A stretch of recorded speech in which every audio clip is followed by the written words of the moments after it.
Raúl ha trabajado en la industria financiera desde 2013 y se incorporó a HSBC en agosto del 2024.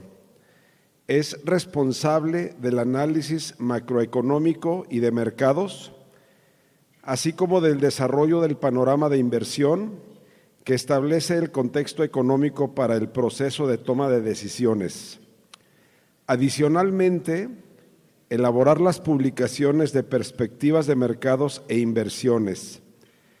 Antes de unirse a HSBC, se desempeñó como subdirector de Planeación Financiera y Estratégica para Banca Patrimonial y Privada en Banamex. Previamente, ocupó diversos cargos en la misma institución, incluyendo subdirector de Planeación Estratégica en el área de finanzas, analista senior macroeconómico para Latinoamérica y analista de política monetaria, tipo de cambio y Estados Unidos en el área de estudios económicos por el Tecnológico de Monterrey. También posee un diplomado en análisis econométrico de modelos multinivel por el Instituto Tecnológico Autónomo de México, ITAM. Démosle la bienvenida a nuestro expositor con un fuerte aplauso, por favor.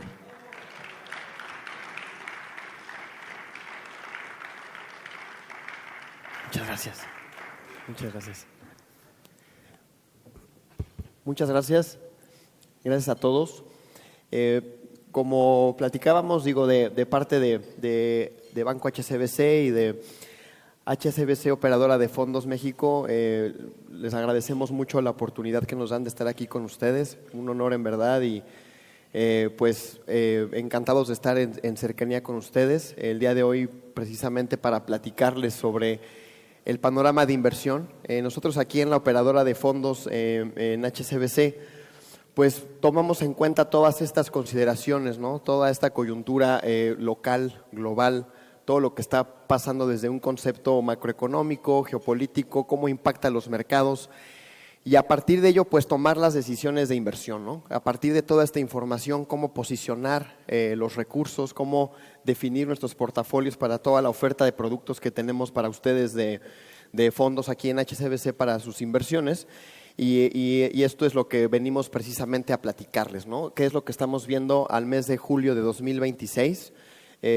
Como bien saben, pues ha sido un año complicado, muy retador, un año lleno de muchos retos, de cambios de paradigmas, de redefiniciones tanto geopolíticas, pero también geoeconómicas y de mercados, ¿no? Se ha ido redefiniendo por completo el mapa internacional y eso ha representado retos muy relevantes para poder identificar todas esas oportunidades que garanticen esta búsqueda de rendimientos para ustedes, ¿no? Entonces, permítanme empezar con esta lámina, entrando en materia con el panorama global. Esta gráfica nos gusta mucho mostrarla para poderles compartir una fotografía de un pulso que estamos viendo en los principales activos a nivel global y cómo se han venido desempeñando, ¿no? Las barras rojas que ven ahí es el rango en el que cada uno de estos activos que aquí ven, divididos por grandes grupos como son mercados de deuda, los accionarios y algunas inversiones alternativas como el oro, el petróleo, el dólar. Las barritas rojas son en cómo se han ido comportando en 2026, máximos y mínimos, cómo han ido cotizándose. Y los puntos negros es el dato o la foto acumulada del año en términos de rendimientos de cada uno de estos activos en dólares, ¿no? Y lo que hemos visto aquí, si se dan cuenta, así de primera entrada lo que pueden ver de esta foto es volatilidad. O sea, hemos visto rangos de operación en cada uno de estos activos muy elevados, con mucho movimiento, con incertidumbre. Y los puntitos negros, los que nos permiten decir es que hasta cierto punto en lo que va del año y lo que hemos visto en estos activos es al mes de julio, a pesar de todos estos vaivenes, oportunidades de rendimiento, se han dado crecimientos. Por ejemplo, si nos vamos a la zona de deuda, donde podemos ver los treasuries a 10 años, los rendimientos de renta fija de economías con rendimientos elevados, ¿no? De high yield, que ya están, digamos que en otro tipo de grados de inversión distintos, y la deuda local de mercados emergentes, todos ellos tienen un desempeño hasta cierto punto estable. Que la gran pregunta aquí, ¿esto es bueno o malo? Digo, en términos absolutos, pues si quizás no estamos viendo ahí incrementos importantes, sí hay que tomar en cuenta de dónde hemos venido, ¿no? Hemos venido de un entorno en el que un conflicto geopolítico muy relevante golpea de manera importante a las tasas de interés a nivel global, incrementos que merman el desempeño de este tipo de portafolios, pero al mismo tiempo recuperándose conforme va avanzando el proceso de negociación de este mismo conflicto y algunas perspectivas de política monetaria que más adelante les iremos compartiendo. Pero lo más interesante de este enigmático mundo en el que estamos atravesando ahora es el mercado de equities, ¿no? Las acciones. Porque usualmente en un mundo como al que estábamos quizás acostumbrados antes, cuando tenías este tipo de aversión al riesgo, usualmente veías que los equities cayeran o que tuvieran pérdidas. Ya ha sucedido todo lo contrario, inclusive estando en pleno apogeo del conflicto geopolítico, el S&P alcanzaba máximos históricos en algunas sesiones. Y entonces la gran pregunta era, ¿qué hay detrás de esto?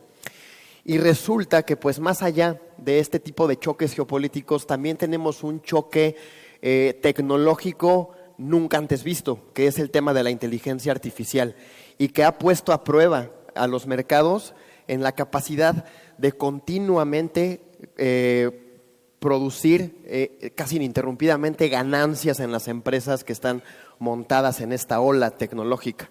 Entonces, lo que hemos visto es que en general las acciones globales en lo que va del año, y es el puntito negro que pueden ver ahí en la primera barrita, pues están en su mejor desempeño en lo que va del año. Los mercados emergentes habían tenido mayores incrementos en algunos hace un par de meses, pero siguen sobresaliendo. Si se dan cuenta, los índices accionarios emergentes están ganándole terreno a muchos desarrollados y más adelante les iré platicando un poco qué hay detrás de esos fundamentales. Mercados como el de China, el de India, que han tenido otro tipo de características, porque si bien están montados también en este choque tecnológico, también hay que entender que China atraviesa por una fase de recalibración de un modelo económico, de un cambio productivo, de la necesidad de estimular a su economía, que le ha puesto a prueba también a las empresas de allá. Y en la parte de alternativos, pues bueno, ahí no se diga, ¿no? El dólar, que es el primer puntito que pueden ver ahí. Hay que tomar en cuenta que estamos en una etapa en la que tienes la nueva administración de Trump, que ha puesto a prueba muchas de los paradigmas usuales de una economía como la economía de Estados Unidos, que es usualmente un puerto o un refugio de inversión, pero que se ha puesto a prueba por un andamiaje de políticas distintas o disruptivas en la parte de la administración de Trump, y que han generado un clima distinto y que ha generado al final este proceso que muchos llaman como debasement trade o tratando de tropicalizarlo al español, una depreciación generalizada del dólar por esa pérdida de atractivo ante la incertidumbre que está generando este tipo de administración. Pero que si vemos ya la foto de 2026, tuvo una recuperación el dólar.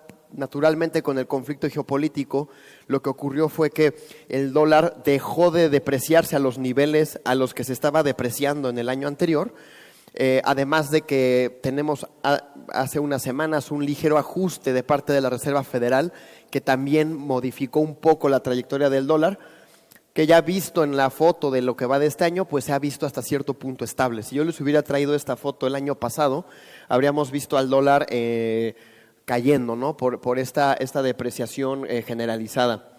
Y también habría cambiado mucho la foto de un año para acá del oro. El oro el año pasado estaba alcanzando máximos históricos, superando los $5,000 por onza, también por este mismo debasement trade, en el que muchos de los bancos centrales a nivel mundial comenzaron a cambiar la composición de sus reservas, inclinarla más al oro, desapalancarse un poco del dólar, y modificó la perspectiva del oro, que ya después de este pico que alcanzó de máximos históricos que les comentaba, pues comenzó a normalizarse Y en este entorno de aversión al riesgo, en el que recientemente el dólar ha recuperado terreno, pues el oro se descompensó un poco en ese sentido. Y uno de los grandes jugadores de este año, aunque muy volátil y complejo quererse enfocar solamente en ese como un factor de diversificación, es el petróleo, ¿no? Naturalmente, un indicador o el termómetro por excelencia de conflictos geopolíticos, ¿no? El petróleo es el que más suele reaccionar a este tipo de elementos. Y como pueden ver, llegó a tener rendimientos totales en lo que va del año que llegaban a más allá del 80% cuando la guerra alcanzó su punto más álgido, más complejo, y que con esta etapa de cese al fuego que se acompañó de negociaciones y que dio como resultado un acuerdo de entendimiento que desafortunadamente hace una semana se rompió, para que nos demos una idea de lo rápido que se está moviendo todo, el petróleo disminuye, aunque ha rebotado ligeramente en las últimas semanas, ¿no? En los últimos días. En general, cuando uno ve un poco esta foto general o global de los activos en el mundo, pues el sesgo sigue siendo positivo a pesar de todo esto, ¿no? A pesar de un mundo, que aquí se los presento, lleno de complejidades geopolíticas que en muchas décadas no se habían visto, ¿no? En estos últimos 2 años han sucedido muchas cosas en este terreno, en este plano geopolítico, y que a lo mejor en décadas previas, donde había mucho más estabilidad en esta parte, quizás como inversionistas o como analistas, dejábamos un poco de lado la parte geopolítica, la tomábamos como dada, no entraba en la ecuación de decisiones porque había esa estabilidad. Y ahora, desafortunadamente, con todas estas incertidumbres, se tienen que volver un elemento medular en nuestra toma de decisiones, ¿no? Aquí lo que pueden ver es, por colores, algunos países se iluminan de negro. El año pasado, justamente arrancaba la administración de Trump, y comenzaban ahí algunas tensiones ya geopolíticas. De entrada, pues el conflicto de Ucrania y Rusia, que no es del 2025, lleva más tiempo, llevaba todavía 3 años más, venía dándose, y había un esfuerzo de Trump por tratar de alcanzar ahí algún cese al fuego en esta parte del mundo, pero al mismo tiempo hubo episodios muy breves, pero sí disruptivos en el corto plazo en los mercados. Por ejemplo, entre India y Pakistán, hubo tensiones entre China y Taiwán en todo este contexto geopolítico de inteligencia artificial, minerales críticos, la parte también comercial. Hubo ahí tensiones, las Coreas que también recrudecieron un poco sus tensiones en este entorno. Y justo el verano del año pasado tuvimos un adelanto de lo que iba a suceder este año, que fue la guerra de los 12 días entre Israel e Irán, donde era un conflicto únicamente enfocado en estos 2 países, pero que finalizaba aparentemente con la intervención de Estados Unidos por toda esta parte nuclear que preocupaba, las amenazas nucleares de Irán, ¿no? Y ahí dejábamos 2025. Desafortunadamente 2026 inició todavía más agresivo en esta parte geopolítica. Todos recordarán en enero cómo empezó con la parte de Venezuela, que también, si se dan cuenta, nuestro continente pues tampoco es ajeno a toda esta vorágine de carácter geoeconómica, y sucede el tema de Venezuela con Estados Unidos y del cambio, el cambio de régimen que se está buscando y que sigue en turno y se sigue produciendo.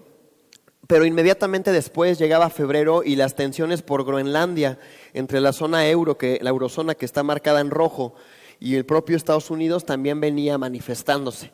Y algunas tensiones mucho más localizadas o más micro en algunos países de África, donde también Estados Unidos tenía ahí algunas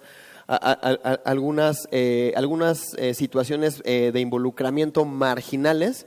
Pero realmente, y marcado en azul, en ese círculo azul, lo que realmente vino a mover todo y el que sí ya tuvo un impacto que seguimos padeciendo, fue el conflicto en Medio Oriente, ¿no? En Estados Unidos e Irán, que pues, desafortunadamente continúa y que pues sigue teniendo que formar parte de nuestros monitoreos y de nuestros análisis para entenderlo. Si se dan cuenta, si yo quisiera llevar este mapa en tan solo 2 años, 25 y 26, lo que ha ocurrido, se puede ver muy bien en esta gráfica con una perspectiva más histórica. Desde el 90 hasta el 2026 son 3 líneas, ¿no? La línea roja es el riesgo geopolítico, es un indicador que se calcula a partir de todos los headlines, todas las noticias, notas, comentarios que tengan que ver con temas geopolíticos. Está la línea gris, que es el índice de incertidumbre de política económica, misma metodología, pero enfocado a temas fiscales, a temas de impuestos, a temas de tasas de interés de la Reserva Federal en Estados Unidos.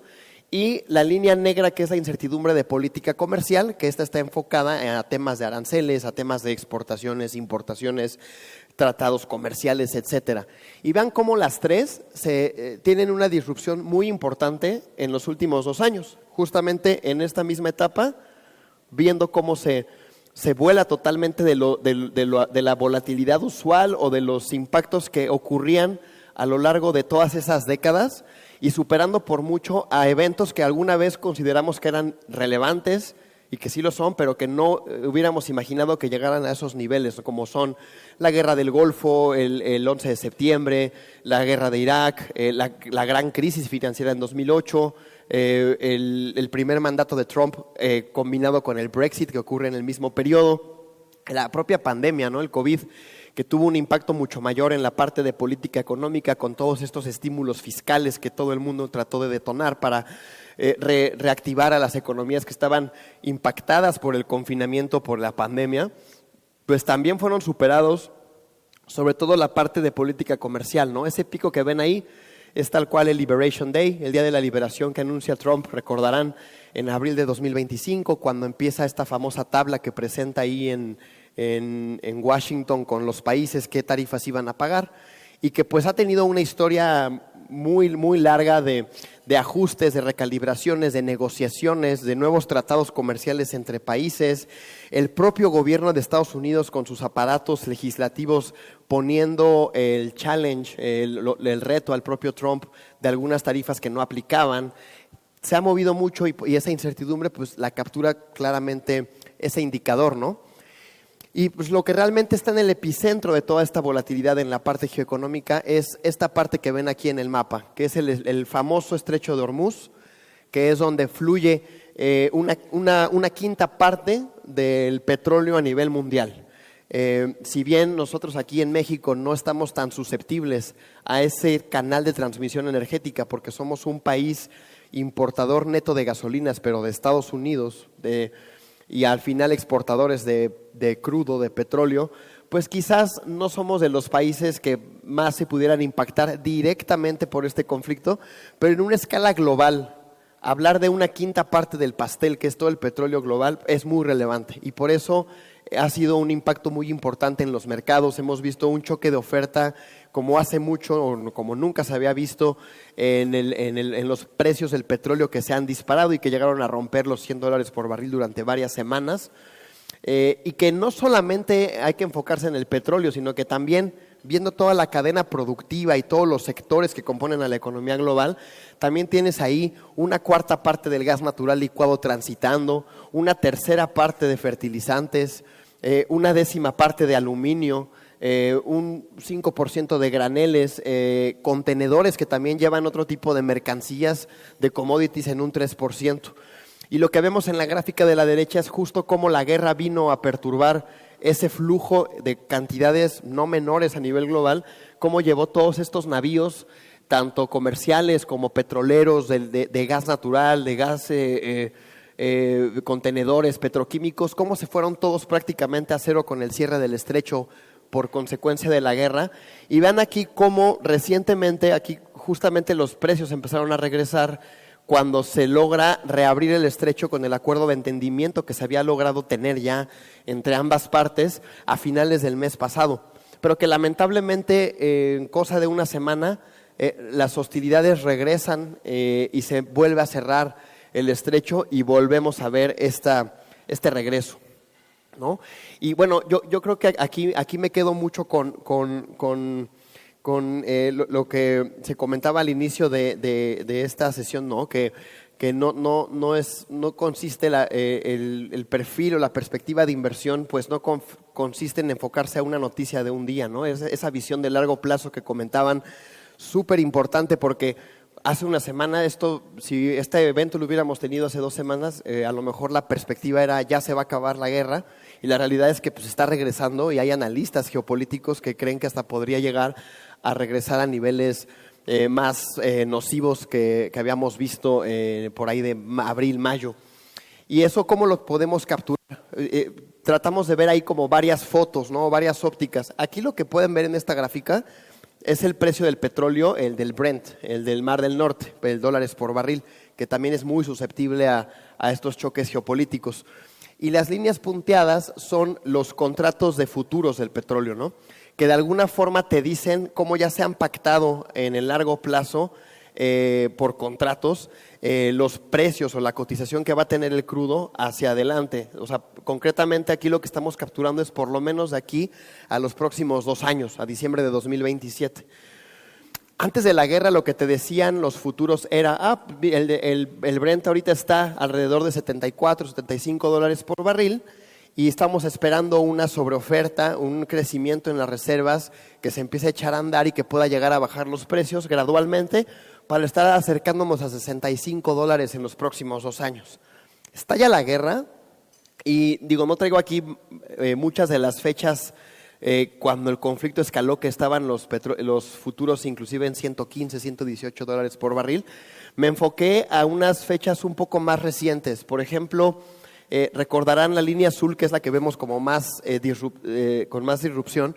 El 4 de mayo es cuando ya estaba el cese al fuego, pero Trump decide imponer un bloqueo a las exportaciones iraníes de petróleo a sus socios comerciales y buscar reabrir el estrecho de Hormuz de una forma bélica, de alguna manera, escoltando algunos de los navíos que se habían quedado atrapados en el estrecho, y que le llamaron como la Operación Libertad, Operation Freedom.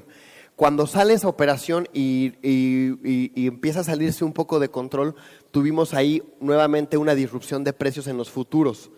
Y después las otras líneas que ven ahí punteadas, como son por ejemplo el 17 de abril, que es la punteada gris que está bajito de la línea negra, fue el evento en el que ya se había logrado desmantelar el Operation Freedom, y la negociación que ya habían empezado a tener Estados Unidos e Irán, una precondición era que Irán abriera controladamente el estrecho. Y entonces vuelven a empezar a fluir navíos y van como de esa línea azul punteada, te vas a la gris y ya tuvo cierto regreso. La que es marrón punteada, que es el 7 de julio, es cuando ya teníamos todavía operando el acuerdo de entendimiento. Llevábamos unos 3-4 días con ese acuerdo. Ya se había abierto por completo el estrecho y ya lo que iban a hacer era tratar de revisar la parte de uranio, la parte nuclear.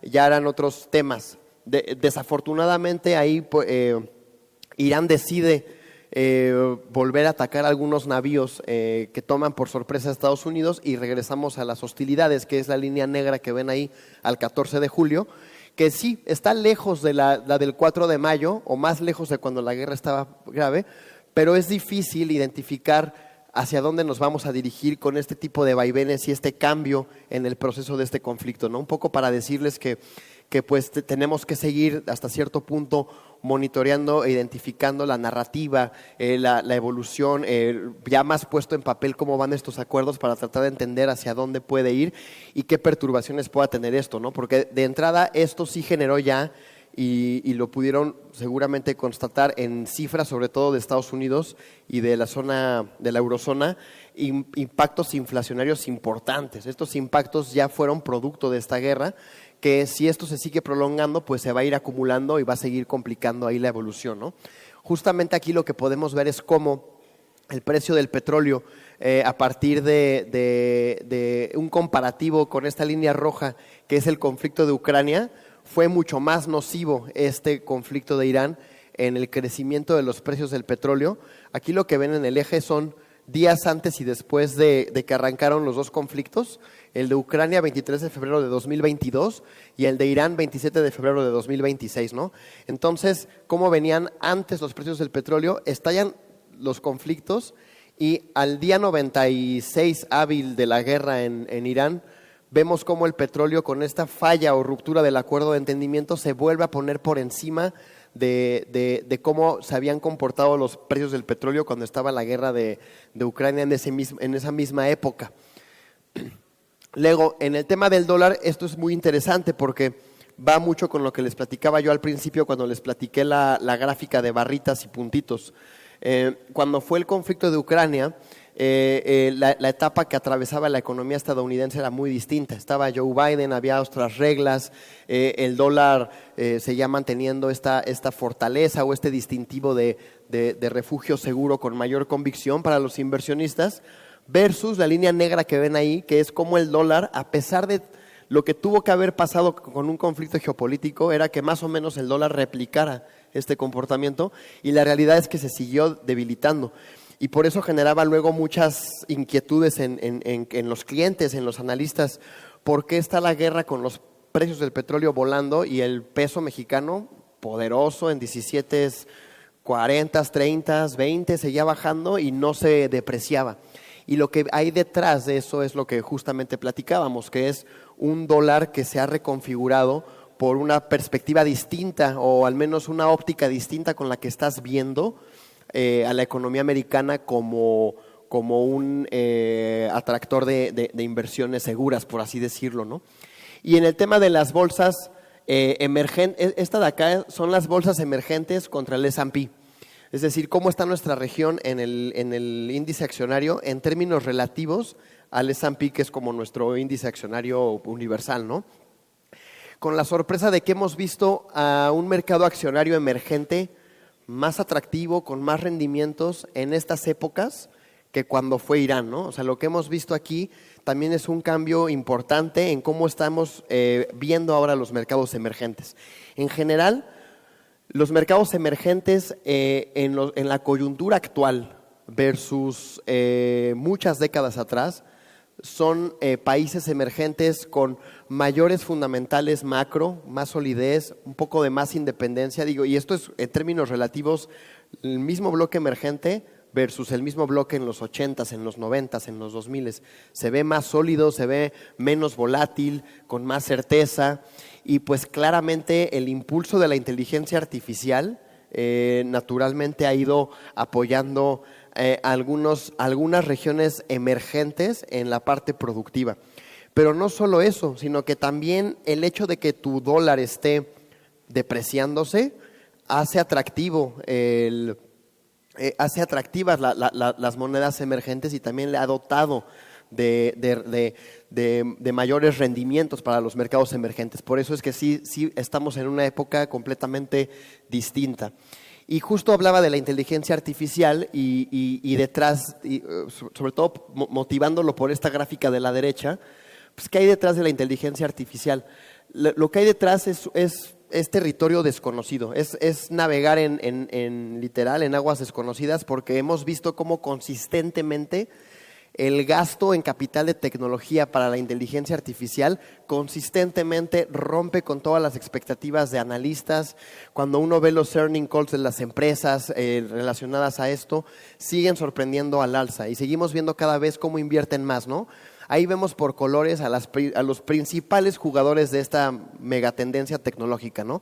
Vemos ahí a Apple, a Microsoft, a Alphabet, es decir, a Google, Amazon, Meta, antes Facebook, Nvidia, Tesla, Oracle, y todos como en los últimos 10 años han llevado de inversiones inferiores a los 20,000 millones de dólares a llegar a 2026 por ahí de 400, este número inclusive ya subió más ahorita con los últimos earnings, ya está más cercano a los 600,000 millones, y se espera que para el 2027 incluso tenga potencial para llegar a más todavía, quizás a unos 800,000 millones, ¿no? Porque esto, conforme va viendo uno los resultados de las empresas, pues vas ajustando tu modelo porque se ve que sigue subiendo más todavía.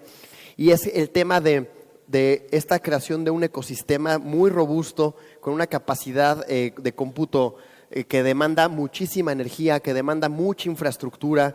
Construir estos centros de datos son obras titánicas, son obras megas que requieren una cantidad de recursos relevante, y por eso este CAPEX pues va creciendo. Evidentemente está el debate de qué tan sostenible es, si es una burbuja o no lo es, y cuando uno se va a otras métricas como los precios de las acciones, la razón con utilidad, y otro tipo de métricas y lo contrastas con burbujas como la del 2001, pues no se ve que estés ahí. Pareciera que no es una burbuja, pareciera que sigue creciendo.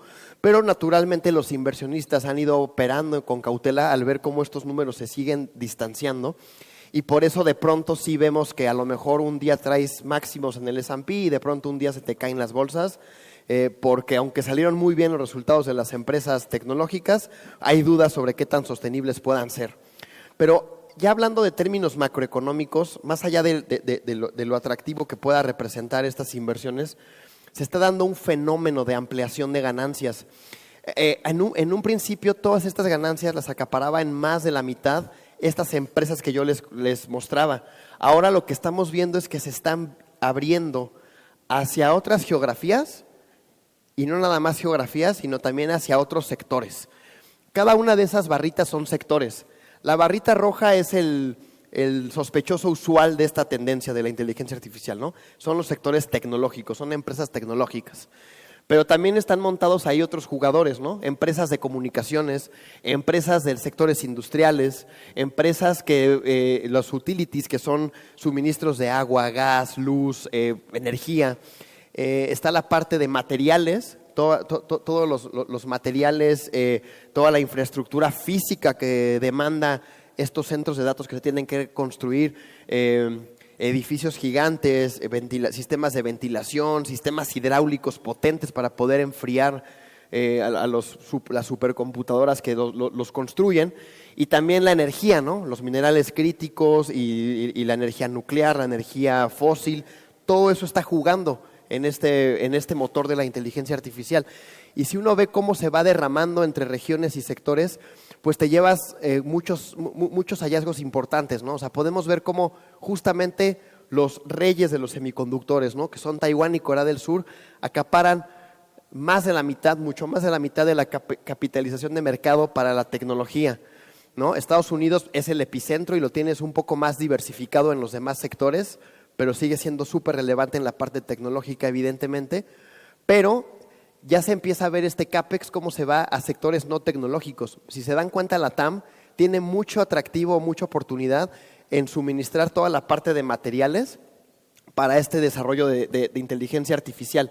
O si te vas a Europa, pues está la parte de sector, la parte industrial que puede entrar en este proceso de inversión. O en la parte de electricidad, de suministro de gas, de agua, también está la TAM ahí montado, el Reino Unido. Es decir, esta derrama de ganancias es una buena señal para pensar que este fenómeno de la inteligencia artificial se aleje de un riesgo de burbuja, ¿no? Porque empiezas a ver cómo se va compartiendo, se va esparciendo en otros sectores, que para efectos de inversión, pues te ayuda a ir viendo mejor tus perspectivas de diversificación, porque puedes ir obteniendo ganancias no nada más en la tecnología, no nada más concentrándote ahí, sino también moviéndote hacia otros sectores e industrias. ¿Y esto cómo se traduce en crecimiento económico? Si se dan cuenta aquí, el PIB de Estados Unidos se ha visto influenciado de manera muy importante por la inteligencia artificial. Aquí lo que vemos es cuánto contribuye al PIB de Estados Unidos la inversión en computadoras y equipo periférico, que es la barrita roja, y las negras, que son software. Y cómo el boom de la inteligencia artificial ya ha rebasado por completo al del .com y al de las computadoras personales a finales de los 80s. O sea, ya estamos en una etapa en la que este fenómeno está representando casi un punto porcentual completito de Producto Interno Bruto, que para una economía que crece en promedio al 2,5%, 2,8%, pues es enorme. O sea, es tremenda ahí también el impulso que está dando. Y no solo eso, sino que también estamos viendo aquí, como pueden ver, una recalibración de Estados Unidos en su comportamiento de importaciones. Y es algo muy importante para México, porque nosotros somos el principal socio comercial de Estados Unidos, a pesar de toda la incertidumbre por el TEMEC, seguimos siendo el principal socio comercial y usualmente un país exportador de manufacturas, que con el TEMEC generamos durante muchas décadas un auge, sobre todo en el sector automotriz. Pero cuando uno ve esta gráfica de cómo ha cambiado el patrón de lo que Estados Unidos importa y cómo cada vez importa más mercancías asociadas a computadoras, periféricos, semiconductores, equipos de telecomunicaciones, versus la línea roja, que son otro tipo de mercancías, entre ellas la automotriz, por ejemplo, también resuena mucho, y al rato lo vemos en algunas láminas, en cómo también está cambiando nuestro enfoque de exportador, y ya lo veremos en una gráfica en breve cuando hablemos ya de México. Pues digo, todo este contexto ha generado un cambio, ya entrando un poco a tasas de interés y a perspectivas de tasas, un impacto muy, muy importante en la conducción de la política monetaria de los principales bancos centrales del mundo. Ustedes recordarán que durante todo 2025 la gran mayoría de los bancos centrales estaban en una fase entre no mover sus tasas o recortarlas. La Fed recortó, Banxico ni se diga, recortó muy agresivamente, el Banco Central Europeo muy estable. Pero ¿qué sucede cuando empieza la guerra, que es aquí justamente entre febrero y marzo? La perspectiva de los movimientos esperados para estos principales bancos centrales, que son la Fed, el Banco Central Europeo, el Banco de Inglaterra y el Banco de Japón, cambiaron por completo de pasar de una perspectiva de que iban a seguir recortando a que tenían que ahora subir las tasas de interés para tratar de proteger a sus economías del choque de oferta por precios del petróleo y cualquier traspaso que pudiera tener en la demanda y en los precios al consumidor de otro tipo de mercancías. Y eso nos ha llevado a que ya el Banco Central Europeo recientemente haya subido su tasa de interés en 25 puntos base, el Banco de Japón también, y el Banco de Inglaterra pues ya muy cerca de también realizarlo, y una Fed que pasó de estar en un modo de posiblemente recortar a más bien posiblemente incrementar. Entonces ese cambio es súper importante. La Fed, hay que adicionarle al tema de la Fed que también estamos entrando en una nueva etapa. Ahora que empezó la nueva presidencia de la Fed con Kevin Warsh, sucedió algo que nadie esperaba en los mercados, porque era el candidato de Trump. Ustedes saben cómo Trump le estuvo pegando a la Fed todo el año pasado, sobre todo a Powell, el expresidente de la Fed, porque no recortaba las tasas, estaba mucho más cauteloso, y entonces era natural pensar que Kevin Warsh, entrando a la Fed, iba a buscar lo más pronto posible recortar tasas, y no pudo. Digo, de entrada era imposible por el tema de la guerra y la inflación que hubo en Estados Unidos, que alcanzó niveles muy elevados. Pero adicional a eso, dio una conferencia de prensa que sí modificó mucho de lo que los mercados anticipaban, ¿no?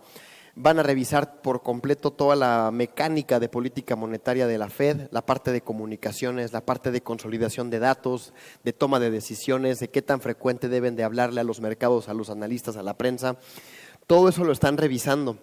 Quieren incorporar el tema de la inteligencia artificial a sus mediciones de inflación porque están seguros que posiblemente las metodologías tradicionales de construcción de canastas de precios no están capturando el impulso que pueda tener ya la inteligencia artificial en la productividad de las empresas o de los propios trabajadores. Entonces están en ese cambio que los mercados lo leyeron como una Fed sorpresivamente más restrictiva de lo que se hubieran imaginado. Y por eso vimos una ruptura en una correlación que llevábamos por lo menos todo 2026 siguiendo, que era la correlación que te daba el precio del petróleo con la expectativa de tasas de la Fed, que iba perfectamente vinculada. Conforme iba empeorando la guerra y el petróleo iba subiendo, los analistas veíamos, no, pues esto va a implicar más inflación y entonces eso va a implicar más incrementos de tasa. Pero ¿qué pasa? Que cuando se empieza a calmar un poco la parte petrolera porque la guerra empezó a estabilizarse, siguió subiendo la expectativa de tasas justamente por este tema de Kevin Warsh y esta modificación en su retórica, además de que sí, la economía estadounidense enfrentó presiones inflacionarias que es muy difícil de revertir rápidamente. Entonces, esto nos ha llevado a mantener un escenario base. Nosotros aquí en HSBC Asset Management, pues seguimos anticipando con toda esta incertidumbre que la tasa de fondos federales de la Fed por lo menos este año se mantenga sin cambios, que esté en este rango en el que actualmente opera, entre 3.50 y 3.75.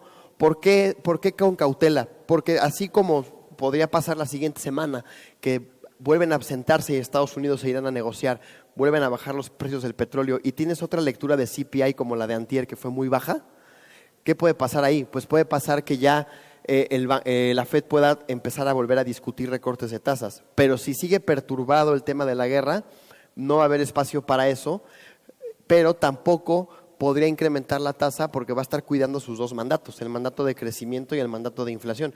Y en ese sentido creemos que nuestro escenario base, el más cauto, es justamente que de aquí a diciembre la Fed prefiera esperarse a ver cómo evolucionan todos estos desarrollos, esperarse a que logran acordar los miembros de la Fed sobre la redefinición de su política monetaria y en función de eso, de aquí a diciembre, no movieran la tasa. Posiblemente si el tema de la guerra se vuelve a estabilizar, viendo que el empleo está estable y que la inflación ya empieza a revertir muchos de los impactos que habíamos visto por la guerra, podría volverse a abrir la oportunidad de recortes en 2027. Ese como nuestro escenario central, ¿no? Evidentemente sujeto a muchos vaivenes por el tema de la guerra. Pero lo que es una realidad es que también hemos visto, justo en este nuevo orden o esta nueva configuración de los mercados, un comportamiento muy interesante en las tasas de interés que antes no se veía. Si uno agarra el Treasury de 30 años, por ejemplo, de Estados Unidos, que es el de largo plazo por excelencia, que te permite capturar temas de crecimiento económico, temas de política fiscal, temas de riesgo país o temas de prima de plazo, por esos plazos tan largos. Usualmente cuando estás en un ciclo de recortes de tasas, la tasa de 30 años te acompaña en el ciclo de recortes, que si se dan cuenta, cuando la Fed empieza a recortar, esa zona gris, la tasa de 30 años empieza a bajar y se estabiliza, ¿no? En promedio. La línea negra es justamente lo que te retrata el promedio de este rango gris. ¿Y cuál es la realidad o qué estamos viviendo al día de hoy? Lo que hemos visto en el ciclo actual, que empezó en septiembre de 2024, con la Fed recortando, es que el Treasury de 30 años ha estado sistemáticamente por encima. Se ha resistido a disminuir. Y nos ha llevado a preguntarnos qué está pasando en esa perspectiva de largo plazo con Estados Unidos. Nuevamente nos enfrentamos a este tema de perspectivas e incertidumbre política en Estados Unidos, de la dificultad que puedan tener de reducir el tamaño de su endeudamiento, de la dificultad que pueda tener el aparato o la administración de Trump con la autonomía de algunos de sus organismos o de su gobierno. Toda esa parte, el Treasury de 30 años lo ha capturado y se ha visto mucho más rígido de lo que solía ser. Y pues finalmente de la parte global, lo que hemos visto es un fortalecimiento del dólar recientemente con este cambio de tono de la Fed, que también ha roto una correlación inversa que habíamos estado viendo últimamente, que es justamente el debasement trade, de cómo veíamos que el oro subía y el dólar se debilitaba y que recientemente se ha roto. Si bien hemos visto esta ruptura de correlación, nosotros creemos que el hecho de que esta perspectiva de largo plazo de Estados Unidos, que nos retrata muy bien el Treasury, va a mantenerse, creemos que el dólar todavía tiene potencial para volverse a debilitar. O sea, sí es una tendencia mucho más agregada y de mayor largo plazo y mayor estabilidad, esta visión que estamos viendo de Estados Unidos modificando su perfil o su rol en el mundo de las inversiones. Y esto es muy importante porque muchas veces nos preguntan qué va a pasar con el peso. Y la realidad es que si seguimos viendo a un dólar con potencial de volverse a debilitar ya una vez que pasen estos choques geopolíticos, pues el peso difícilmente se va a volver a depreciar a los niveles que hubiéramos pensado y va a seguir teniendo un margen de depreciación muy acotado en los 17.40 y 17.60 en los que podríamos quizás ver hacia adelante. Entonces, con esta parte global, déjenme entrar al terreno local, a México. ¿Qué estamos viendo en México? Pues bueno, aquí en el caso de México, los mercados locales en este contexto global actual también han tenido un desempeño interesante. Si se dan cuenta, en 2025 los bonos M de 2 años tuvieron una caída de cerca de 230 puntos base, que están evidentemente por debajo de lo que Banxico recortó. Banxico recortó 300 puntos base en ese mismo periodo. Naturalmente en la curva de rendimientos pues esperas que los mayores plazos tengan una permea en menor magnitud ese movimiento que hace sobre la tasa objetivo. Entonces la nominal tuvo esa disminución en 2025. Pero vean cómo en 2026, con este contexto de guerra, con esta presión en las tasas globales que también captura muy bien el bono M, pues hemos visto un espacio mucho más acotado para reducir. No es coincidencia que Banxico haya tenido que poner una pausa, porque si uno empieza a ver sus comunicados, sus conferencias, lo que la mayoría del board opina, ellos seguían teniendo apetito para recortar quizás más, Pero la realidad es que por mucho que hubieran querido hacerlo, este entorno actual que te lo retrata el puntito negro en 2026 hacía prácticamente imposible seguir recortando y por eso esa pausa. La tasa de 10 años es la misma historia. Tuvimos un recorte en 2025 de casi 150 básicos, pero se ha visto muy estable el rendimiento en lo que va de este año. Y ya descontando estas tasas por inflación, ¿no? Viendo las UDIs a 2 años y a 10 años, pues también hemos visto que existe todavía este nivel elevado de tasas reales, que pues sigue siendo atractivo cuando un inversionista ve a las economías emergentes y ve las tasas reales de México, pues siguen siendo relevantes para las inversiones.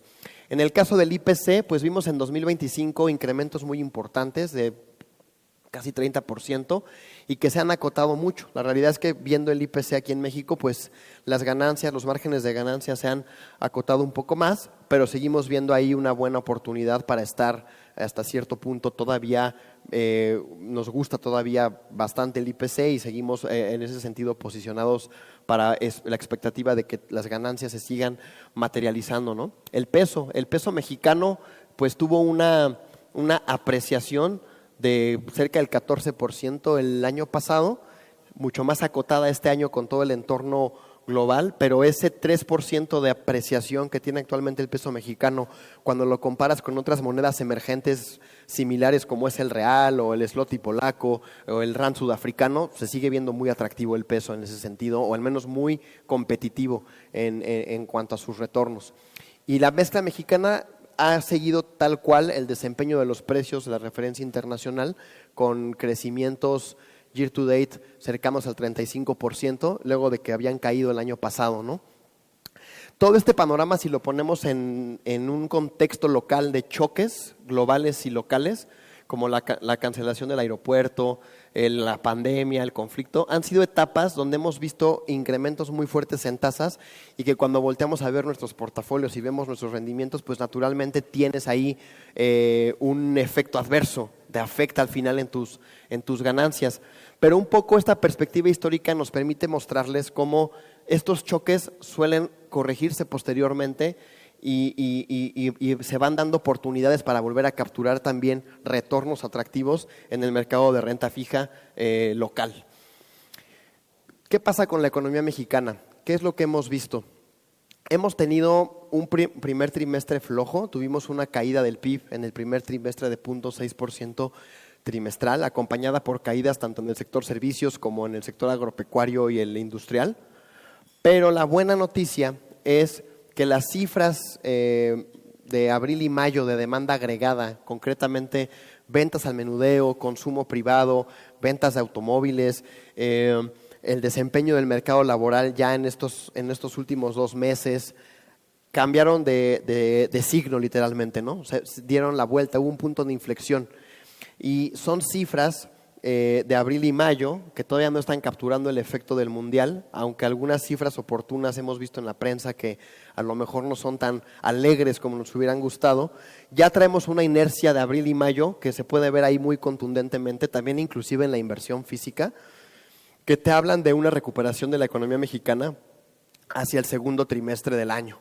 ¿Esto a qué nos lleva? Nos lleva a pensar que la economía mexicana, de haberse estancado el año pasado en 0.5, a que con esta inercia que empieza a consolidar, se acerque a duplicar su crecimiento para estar alrededor del 1%. Evidentemente, si nos preguntamos si esa magnitud en términos absolutos es buena o mala, pues la respuesta es que no es la deseable, ¿no? O sea, crecer al 1%, una economía de 130 millones de mexicanos, que es la economía número 13 del mundo, crecer a 1% es insuficiente, ¿no? Está por debajo del potencial que te puede dar la economía mexicana. Pero si te alejas del 2025, que fue un año en el que no se veía un estancamiento así, descontando la caída de la pandemia, no se había visto una tasa así de baja. Entonces, en definitiva, estamos positivos sobre lo que vamos a anticipar para la economía mexicana en la segunda mitad de este año. ¿Por qué este optimismo? Repito, ¿no? O sea, vemos cómo en el mercado laboral ya se empieza a recuperar el crecimiento de empleos formales reportados por el IMSS, creciendo a tasas de 2% anual. Si a esto le agregamos la economía informal y la formal y derivamos la tasa de desempleo, la tasa de desempleo es baja en México, es alrededor del 2.7%, es una tasa de desempleo deseable, no es mala. son elementos que te van a ayudar a darle todavía impulso a la demanda agregada.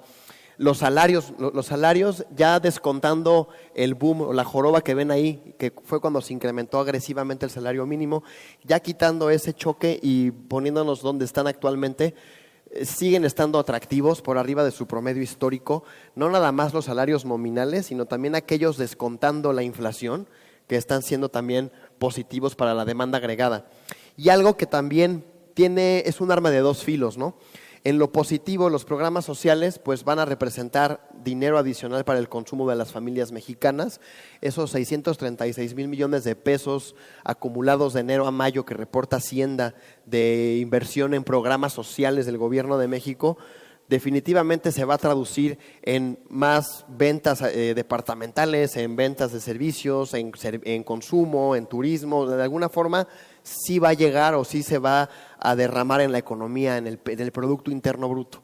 Tiene otras implicaciones que más adelante hablaré, que tienen que ver con finanzas públicas, pero de entrada nada más viendo el brazo del consumo, pues es un buen contribuidor para que la demanda mantenga dinamismo.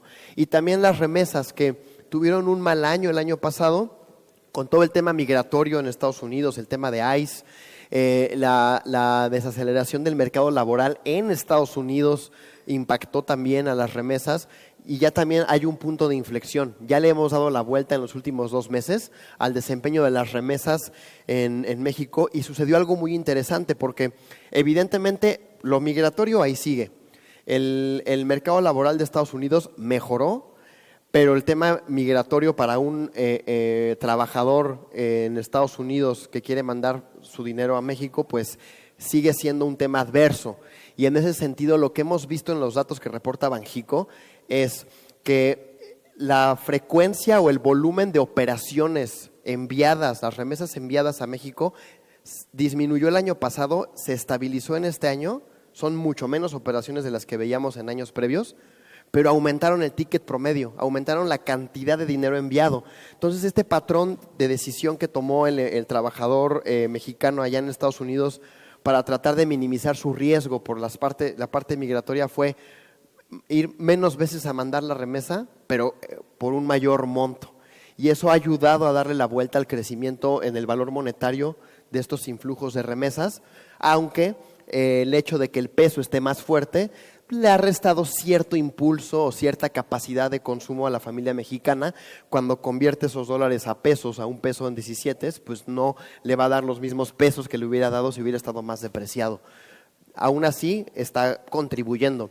Y la otra que esperamos ver más adelante, en julio quizás, alguna revisión de datos, porque repito, no han salido todavía del todo alegres, es el tema del Mundial de Fútbol, ¿no?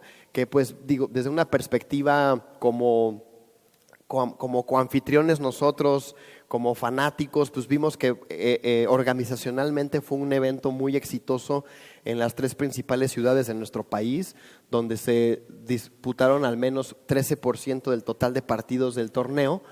Definitivamente se tiene que traducir en sectores muy relevantes de la economía mexicana. La economía mexicana es cerca de 56% del PIB, servicios excluyendo turismo, y si le agregas el turismo, te vas casi al 60% con ese 8% que vale, que es la barrita roja.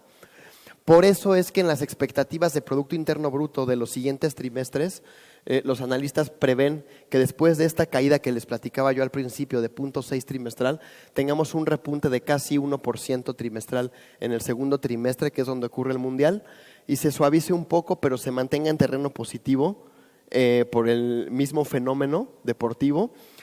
Un crecimiento en el Producto Interno Bruto que se promedia precisamente en ese 1% que les platicaba yo al principio, que es la expectativa que aquí en HSBC Asset Management tenemos. Y la otra es que la inversión física, aunque sigue deprimida, sigue rezagada, la incertidumbre ahí está, por todo el tema del TEMEC, por el tema de las reformas estructurales que las 2 administraciones han venido impulsando. Definitivamente la incertidumbre ahí está y ha frenado la oportunidad. Vean cómo en la última administración y el arranque de esta nueva, cómo se desplomó la inversión física del sector privado. Fue un desplome muy importante que puso a la formación bruta de capital fijo de nuestro país a 19 meses de caídas anuales. O sea, fue un ciclo recesivo brutal. La buena noticia dentro de esto negativo es que ya vimos en el dato del primer trimestre un punto de inflexión en el sector privado, que si bien, repito, la incertidumbre ahí sigue, algunas señales del Plan México, alguna parte se empieza como a cuentagotas a empezarse a vislumbrar que podría contribuir, por un lado. Y por otro lado, recuerden la grafiquita que les enseñaba de Estados Unidos, de sus importaciones en la parte tecnológica, en la que México tiene la oportunidad de montarse y ya lo empieza a ver, que puede ayudar tal vez a revertir un poco de esa inversión física. Y también el otro tema, que es la demanda externa, el comercio exterior, a pesar de esa incertidumbre que les platico yo del TEMEC, México se sigue viendo muy bien competitivamente contra el resto del mundo en lo que se refiere a aranceles efectivos promedio. México y Canadá son los que menos aranceles efectivos pagan. Actualmente, ya con todo lo que cambió del gobierno de Estados Unidos, México trae aproximadamente un arancel efectivo promedio de 4%, bajo el precepto de que ya prácticamente el 88% de las exportaciones de México ya están en TEMEC, o sea, ya tienen el contenido regional deseado, y que con ese contenido regional logras exentar muchos de los aranceles que teníamos encima cuando arrancó el 25, y te ha logrado traducir en un arancel efectivo promedio significativamente menor y que te pone como el principal socio comercial de Estados Unidos, por lo menos en los últimos 2 años. Y eso es positivo para la demanda exterior. Y no se diga el tema de inteligencia artificial, porque vean cómo en un principio las exportaciones manufactureras en automóviles, que es la línea negra, la línea gris, que es el resto de las manufacturas, y la roja, que son equipos de aparatos electrónicos, vean cómo iban muy similares en comportamiento. Pero vean cómo llega la inversión en inteligencia artificial y se vuela el parque las exportaciones electrónicas, donde también, repito, hay oportunidades muy relevantes ahí que seguir y que puedan configurar a México o reconfigurarlo en la parte externa. Todo esto nos ha llevado a lo que ya todos conocemos del TEMEC. Estamos actualmente ya en una fase de revisiones anuales. Se preveía un proceso complejo de renegociación, a pesar de que México y Estados Unidos, semanas antes del 1 de julio, ya habían firmado sus deseos por extender 16 años más el tratado. Sí se anticipaba hasta cierto punto que Estados Unidos lo rechazara para seguir con estas reuniones bilaterales en las que ha estado. ¿Y esto qué nos deja de espacio? ¿Qué es lo que podríamos esperar de esto? La realidad es que nos vamos a enfrentar a este recuadro verde, donde por lo menos tenemos hasta el 2036 para hacer algo con el TEMEC antes de que expire. Es decir, tenemos 10 años en los que cada julio de cada año, del 27, del 28, así hasta el 2036, se tome alguna decisión respecto al TEMEC.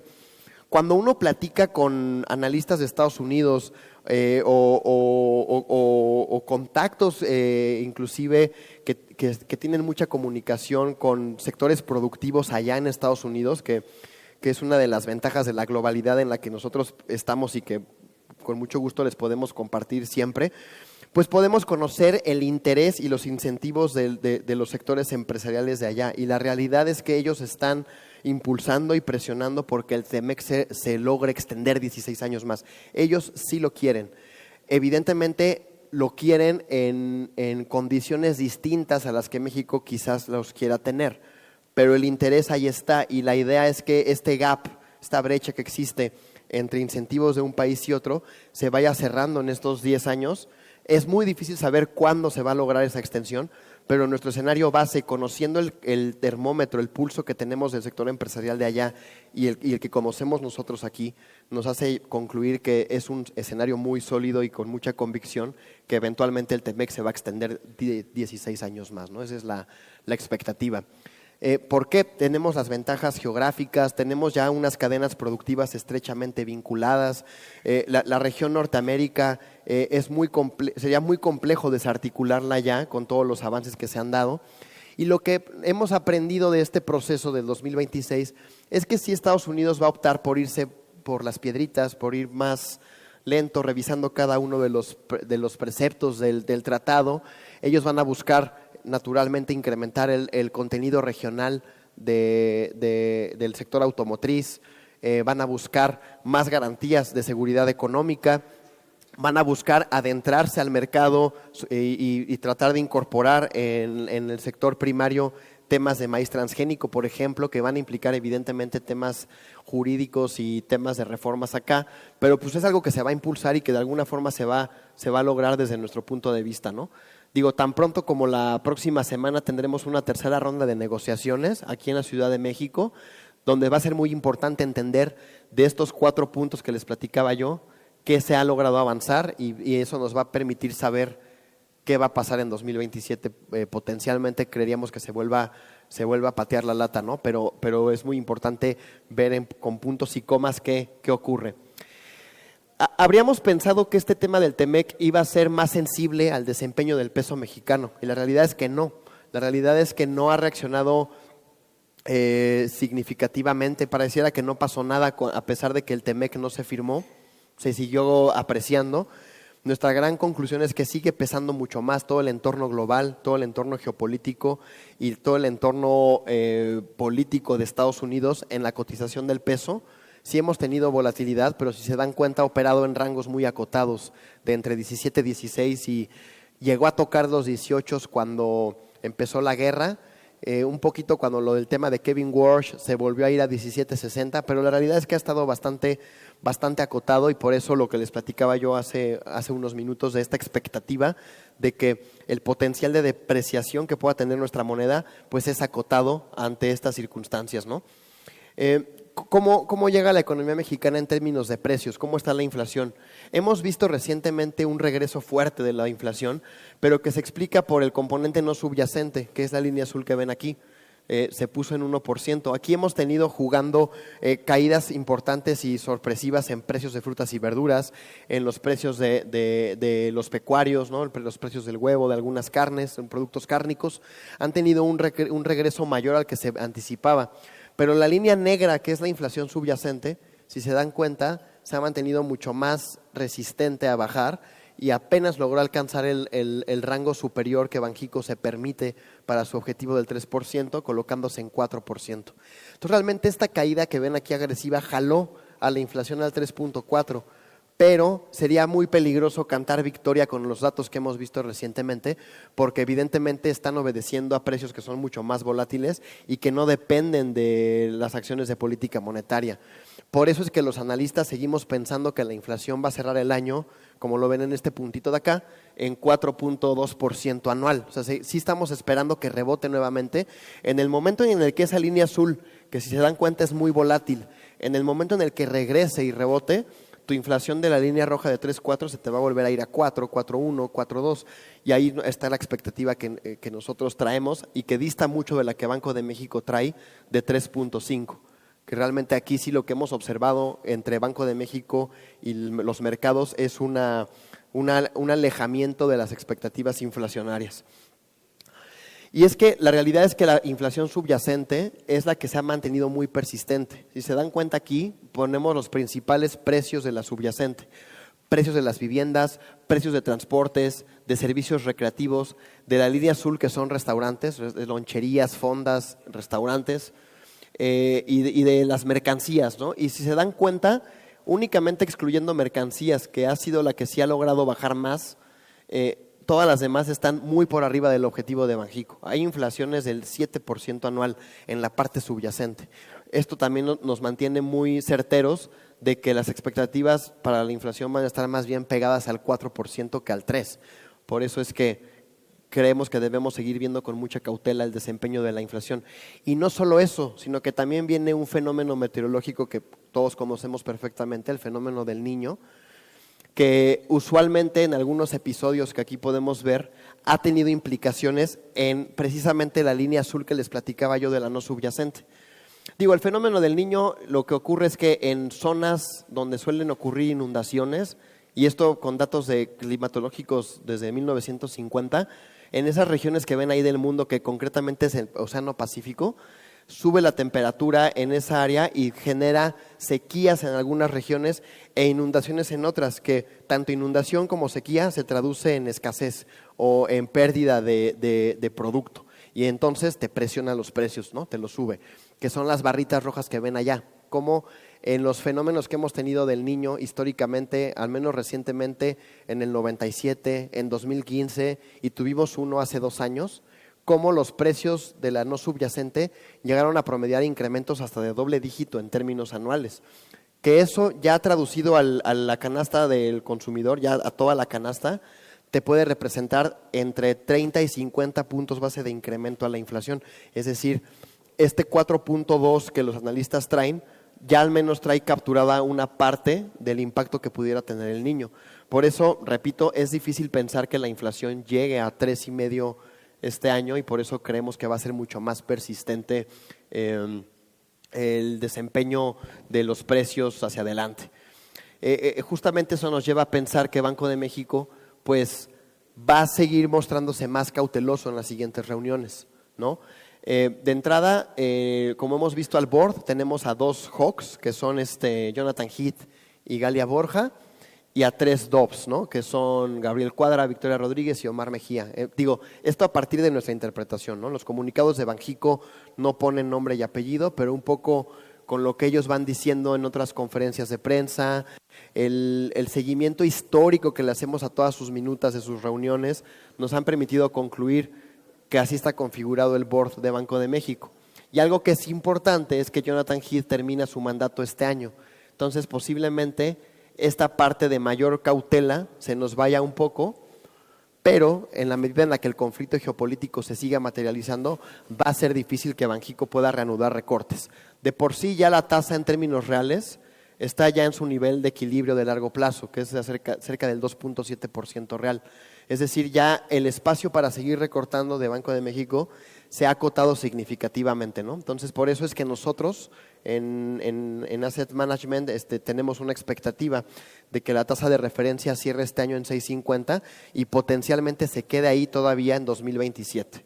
Si preguntaran en dónde está el riesgo está más inclinado en que quisieran volver a recortar, pero lo lograrían hacer hasta 2027 por toda esta incertidumbre que estamos viendo, ¿no?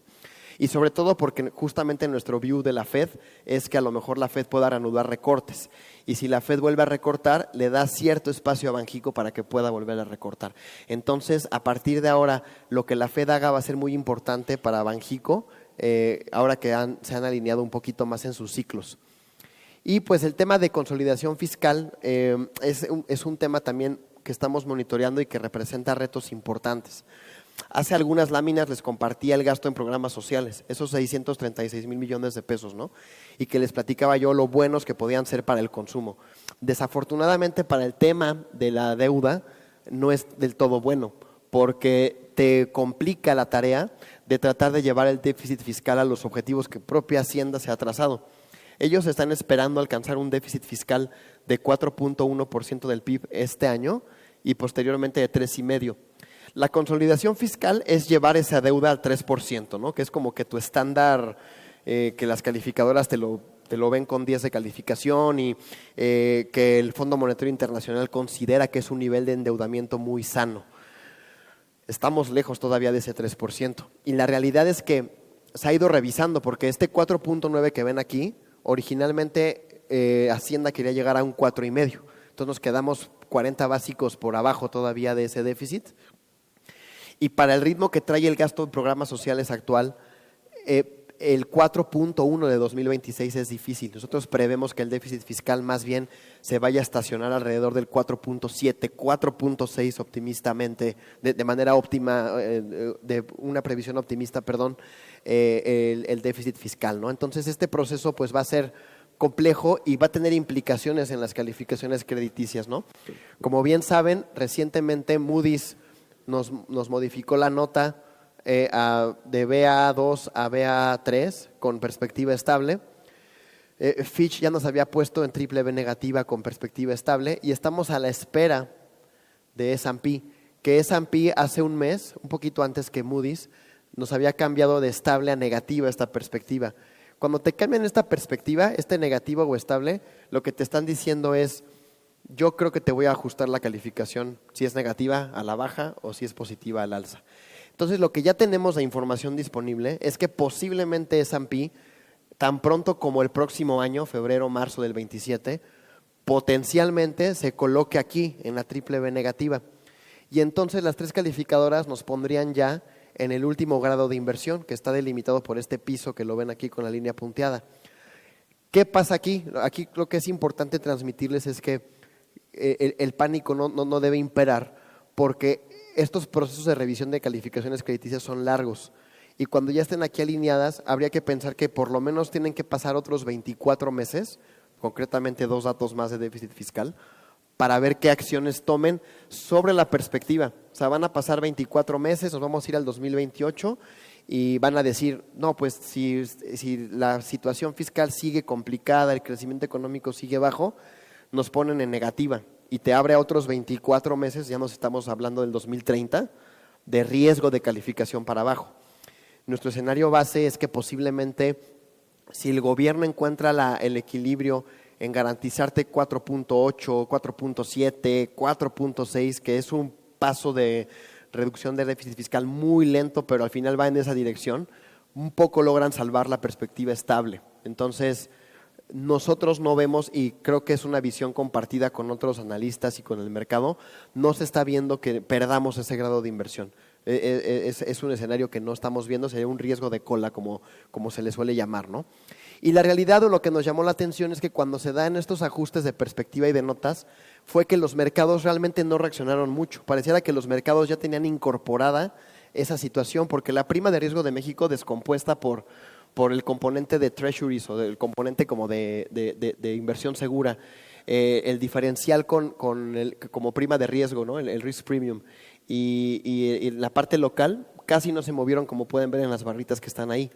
Y la otra que nos llevamos de tarea en su momento cuando pasó esto fue tratar de ver el riesgo país de México contra otros países que tienen la calificación crediticia muy similar.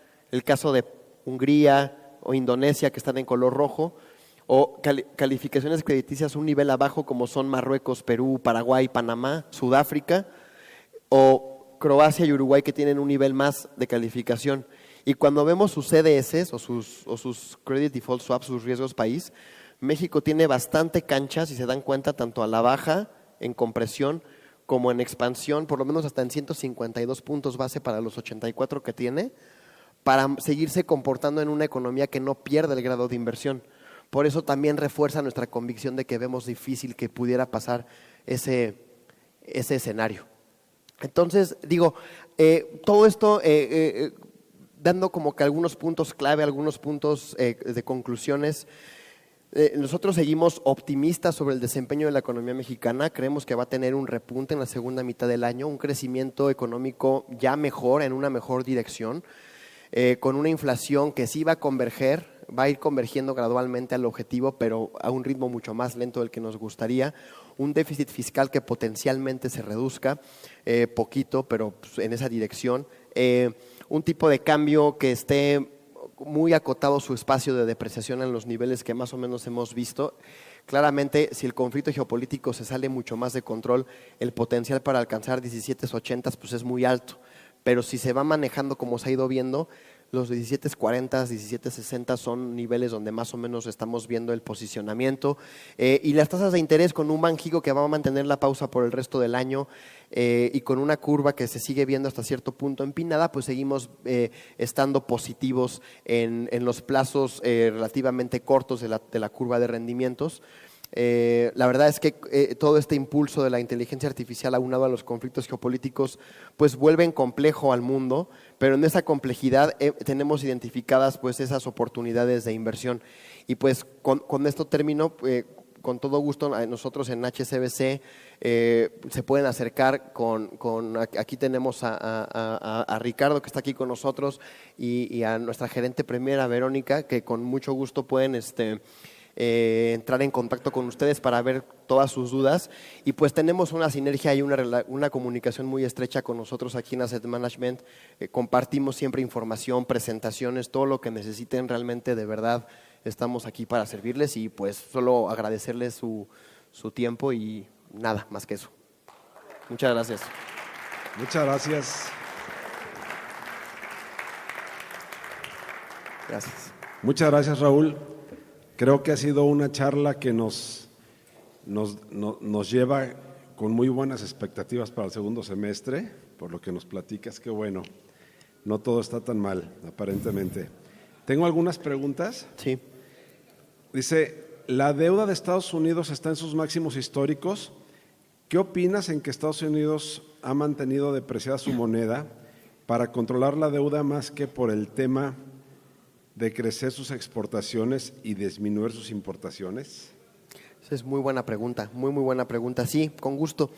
Sí, es un tema muy interesante porque, en definitiva, pareciera que una parte medular de la política industrial de esta nueva administración de Trump, en un principio era: yo quiero volver competitivo mi sector exportador, y para volverlo competitivo necesito una moneda más barata, y por eso esa depreciación del dólar. La realidad es que yo creo que los dos elementos de la pregunta están coexistiendo. O sea, hay una parte de verdad en esta intención industrial porque está en el speech de Trump. Ese speech lo llevó nuevamente a la Casa Blanca. O sea, el decir que iba a ser el nuevo auge industrial de Estados Unidos fue razón de muchos de los votos que lo pusieron ahí. Pero también el otro elemento fiscal es muy cierto. O sea, la realidad es que también es muy complicado para la economía estadounidense poder reducir de golpe la deuda, sobre todo siendo la economía por excelencia capaz de seguir pudiendo autofinanciar esa deuda, imprimiendo más dinero, dándole soporte con los treasuries a esos niveles de endeudamiento. Y si se dan cuenta, cuando Trump ha logrado hacer más de este famoso taco trade, ha sido justo cuando uno ve los treasuries de 30 años rompiendo niveles de 5%. En el momento en el que ve que su costo financiero se va a incrementar más de lo que le gustaría, se retracta de algunas decisiones. Ha reversado aranceles, ha pateado plazos de acuerdos comerciales, se ha bajado de la guerra y se ha ido a negociar. O sea, sí hemos visto cómo reacciona inmediatamente a estos temas. Ahora, ¿cómo lo estamos viendo? La realidad es que cuando uno ve el comportamiento del Treasury de 30 años, el dólar depreciándose, la realidad es que al mercado sí le cuesta creer que Estados Unidos va a lograr recortar esos endeudamientos. Esa es la realidad. Muy bien, muchas gracias. Te felicitan por el manejo del lenguaje. Gracias. Y muchas preguntan, gracias. ¿el gasto social es real o solo declarado? Aquí dice que real 5,000 millones y declarado 20,000 millones. ¿Se quedan con la diferencia? Qué muy buena pregunta. Muy buena pregunta. Y es de esas hipótesis que constantemente uno trata de resolver. Es imposible poder contar con un elemento en la data, en los datos, para tratar de estimarlo, de aproximarlo.